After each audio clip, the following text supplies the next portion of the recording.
Ladies and gentlemen, dear friends, dear Iranian freedom fighters, I'm very glad to be here, accompanied by my fellow senators from Poland, representing all the political parties which are represented in Polish Senate.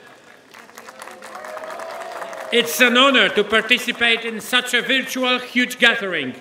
It's also amazing that your movement is so determined in achieving a free Iran that cannot be stopped by anything, not even COVID-19. I was informed about a case of fake news, which I would like to share with you. An article was published in a credible German newspaper against Ashraf III, home to the members of the MEK, main Iranian opposition organization.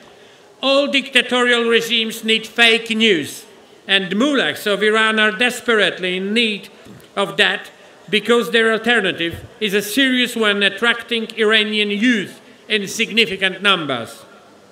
The fake news in this case was very haphazard. Apparently the reporter did not have the vaguest idea about where Ashraf III is and mixed it up with somewhere else, which showed the degree of the report's accuracy. NCRI in Germany took the case to the Hamburg court, and the court prohibited the newspaper from making false claims against the MEK. It ruled that the allegations of torture and ban of visiting relatives in Ashraf III were false. This provides all foreign media and experts of foreign policy with a good lesson to avoid risking their credibility by trusting a regime that is known for saying nothing but lies. MEK and the NCRI have proved that they are truthful and determined to bring democracy to Iran. The world will benefit from trusting them and turning its back to the demonization campaigns of a deceitful regime. I declare my support as a deputy chair of the Polish Senate for the Iranian resistance led by Mr. Rajavi, and wish them every success in the hard task they have. Thank you very much.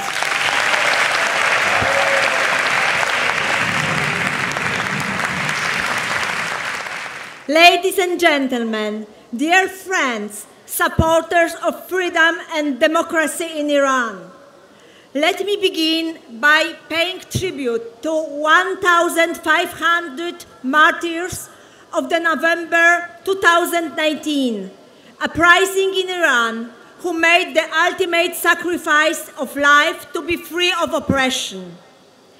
The theocratic regime of Iran has been at war with its own people for the past 4 decades. Flagrant violation on fundamental human rights has been a notable characteristic of this regime, and for which it has been condemned 66 times at the United Nations. Not only Iran has earned the title of top executor in the world per capita, it has executed minors and juveniles in record numbers. For 40 years since the Iranian Revolution handed power to Ayatollah Khomeini, the clerical regime has ruled Iran with an iron fist, suppressing freedom and justice, abusing human rights and women's rights, and exporting terror. The time has come to establish a republic based on the free vote of the Iranian people, based on the separation of religion and state, and based on pluralism, justice, and equality. Long life freedom, long life democracy.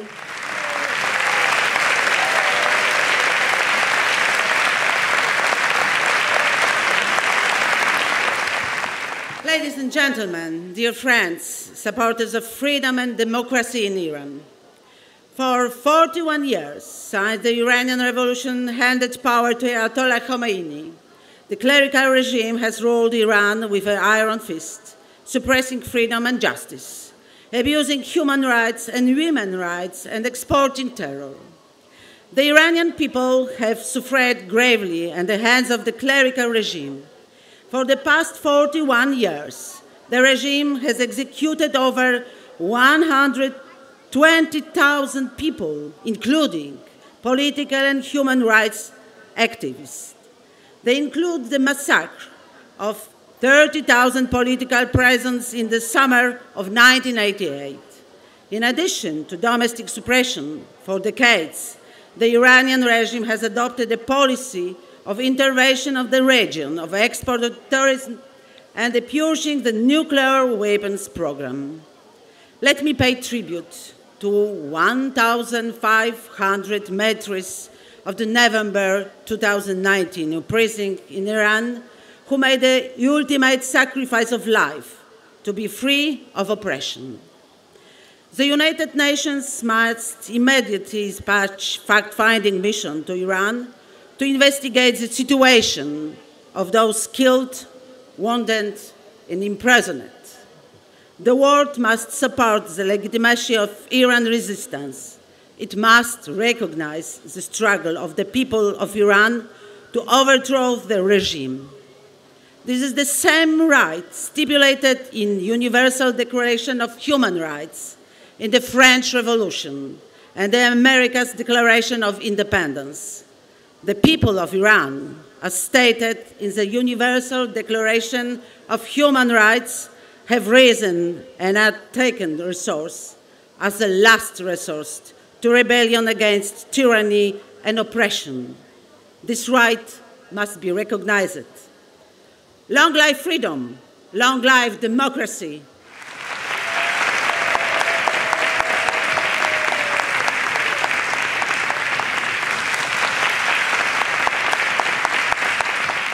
Ladies and gentlemen, everyone in the world needs respect and freedom to decide for themselves. Today, the whole world needs respect for human life and freedom for the Iranian people.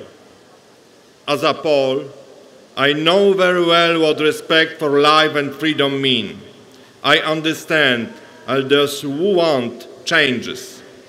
For many years, the Polish people lived in the country where ordinary people were not respected. Prisons were full of political prisoners. There was no freedom of assembly. There was no freedom of expression.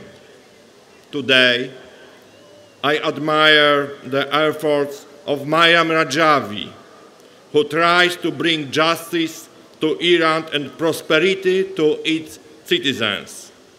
These activities are carried out in a peaceful manner. I have met her workers dedicated to seeking justice and humanity, who believe that change is possible. I have met people who believe that respect for the life and human freedom are not empty slogans. Finally, I can't meet you. Thank you that we can meet today here in Berlin. It is very important that looking into the past we can talk about the future. I hope that thanks to your action in Iran, human life will be respected and the nation will be free and democratic. The Iranians need the truth. The people of Iran need a fair and just country ruled by law and democratic principles. Only such a country will guarantee peace in this region, in the world. We all need to save Iran from chaos. The free world needs free Iran. Thanks.